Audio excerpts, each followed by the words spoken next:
Welcome back to Design Guy. Curious how to tweak your Word docs in Canva? I'll walk you through it step by step. To edit a Word file, go to the Upload section in your software. Click on Upload File, then browse to locate your Word document. Select the file you want to edit and click Open to continue. Select the sample Word document once it's uploaded.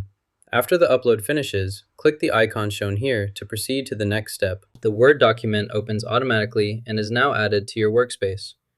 You can begin editing the document immediately, making any changes or updates you need. You can add any Canva element to your design. To do this, browse the Elements tab and select an element you like.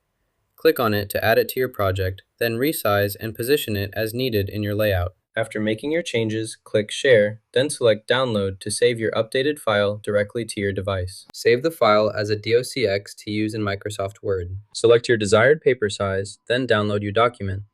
This ensures your file matches the specified dimensions precisely. You just learned how to edit Word documents right in Canva.